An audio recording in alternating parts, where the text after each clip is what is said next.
আসসালামু আলাইকুম viewers, welcome to নীলিমাস কিচেনেট। সবাই আমরা সামুদ্রিক মাছ খেতে খুবই পছন্দ করি। আর সামুদ্রিক মাছ পছন্দ করে না এমন মানুষ খুব কমই আছে। আমি রান্না করব সামুদ্রিক মাছ, আর এই মাছটির নাম হচ্ছে রিঠা মাছ। মাছগুলোকে ভালোভাবে কেটে পরিষ্কার করে নিয়েছি, আর সঙ্গে একটু লবণ আর লেবু মাখিয়ে রেখেছিলাম। একটি প্যানের মধ্যে দিয়ে দিচ্ছি 4 টেবিল চামচ পরিমাণ সয়াবিন তেল আর 1.5 কাপ পরিমাণ পেঁয়াজ কুচি।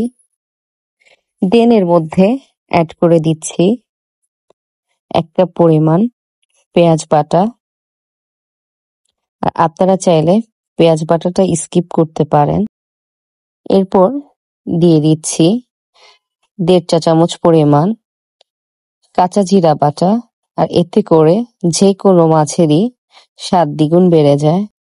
একসঙ্গে ভাজার পরে দিয়ে দিচ্ছি মশলা 1.5 চা চামচ পরিমাণ লাল মরিচের গুঁড়া, 1 চা চামচ পরিমাণ হলুদ গুঁড়া, 1.5 চা চামচ পরিমাণ ধনিয়া গুঁড়া, আর 3 চা চামচ পরিমাণ শুকনা মরিচ আর রসুন বাটা।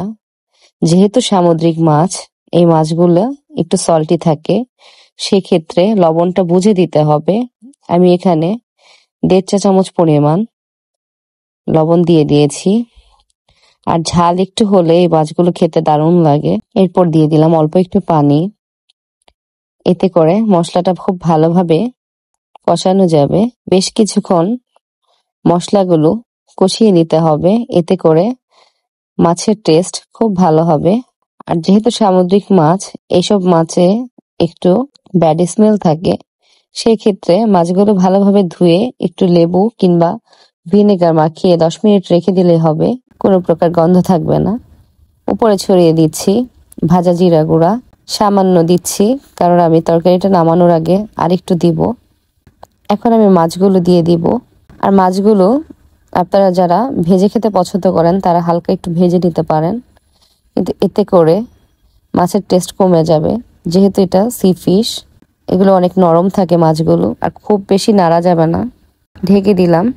এখন হালকা করে মাছগুলো উল্টিয়ে নিচ্ছি। দিয়ে দিচ্ছি 2 কাপ পরিমাণ পানি। এখন মাছগুলো ভালোভাবে বলক চলে আসবে। এভাবে 5 মিনিটের মতো রান্না করে আমি ঢেকে দিব। দিয়ে দিলাম 5টি কাঁচামরিচ। ঝালটা আপনারা বুঝে দিবেন, যার যেমন পছন্দ। আর খুব বেশি সময় লাগে না রিঠা মাছ রান্না করতে।